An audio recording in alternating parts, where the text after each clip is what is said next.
Ukraine's 1991 flag of independence rose again over Kyiv's Motherland Monument. Nordic and Baltic leaders stood beside President Volodymyr Zelenskyy as it went up, turning National Flag Day into a €12.5 billion security pledge for next year, with Norway adding another $9.2 billion for 2027. None of it moves until Parliament's vote and the money is delivered. Will the declarations signed in Kyiv this weekend become deliverable guarantees before the next funding gap hits?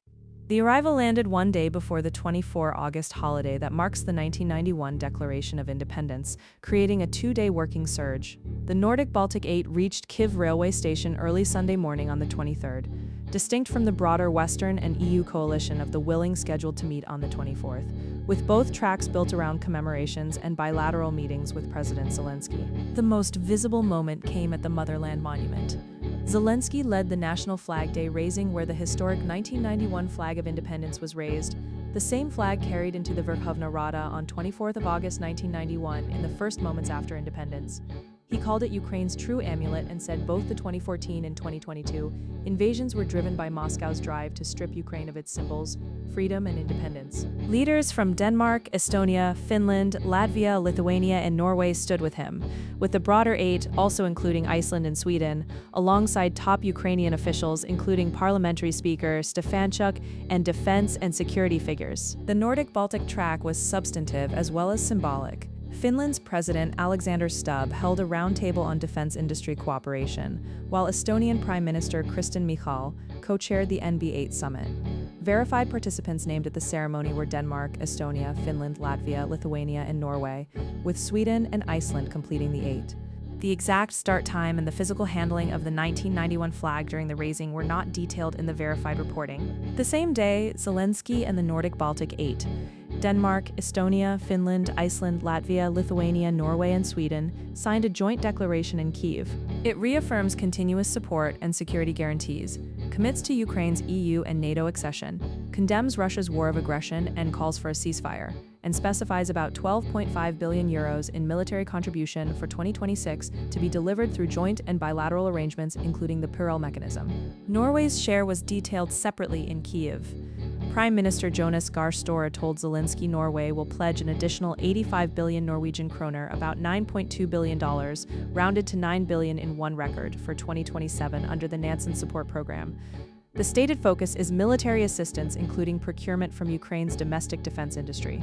The government will formally submit the request to the Storting, so the pledge remains pending parliamentary approval. The Western European dimension is timed to Independence Day itself. The Coalition of the Willing is set to meet in Kyiv on 24th August, confirmed as co-chaired and attended by French President Emmanuel Macron, German Chancellor Friedrich Merz, British Prime Minister Andy Burnham, and European Council President Antonio Costa, with an EU official confirming Costa's attendance on condition of anonymity.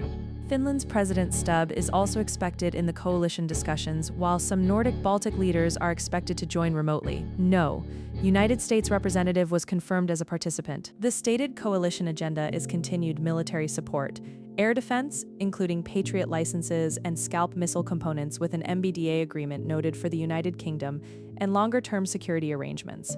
Funding structures dominate the discussion, about €30 billion tied to European Parliament legislation needed to unlock it, and a promised €90 billion, about $105 billion, loan to cover a 2026 gap, against a Ukrainian assessment of a $27 billion deficit in military funding. The delivery mechanisms, legislative timelines, and whether pledges move from declaration to disbursement are not yet fixed. Several caveats remain in the record. Research is split on verification for this date. One record returned 404 and 406 errors and reported no verifiable records for the pledges or PRL, while other verified records confirmed the ceremony, the €12.5 billion plan, and the Norway pledge, so both outcomes are retained as a conflict.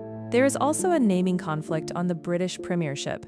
The coalition materials and One Wire confirm Andy Burnham as Prime Minister for the 24 August meeting, while a Kyiv Independent photo caption from 13 July 2026 refers to then Prime Minister Keir Starmer. Separately, claims carried in the earlier digest that Zelenskyy warned an election now would be too dangerous and could split Ukraine, and that intensified Russian strikes have pushed civilian deaths to the highest since the early months of the invasion amid an air defense interceptor shortage, including 127 strike drones on the 23rd of August, and a drone hit on a Krasnodar logistics hub on the 22nd of August, were not corroborated in the verified concurrent reporting for this broadcast and remain as digest attributed context with uncertainty. No formal joint text from the 24 August coalition meeting itself had been extracted at the time of reporting. What is verified next are the Independence Day commemorations on 24 August and the coalition session in Kyiv meant to detail the guarantees, with European Parliament action for the 30 billion euros and Storting action for the 85 billion kroner as the legislative gates that decide whether the 12.5 billion euros for 2026 and the $9.2 billion for 2027 leave paper and become air defense procurement and funding on the ground. Like and follow for more stories that matter.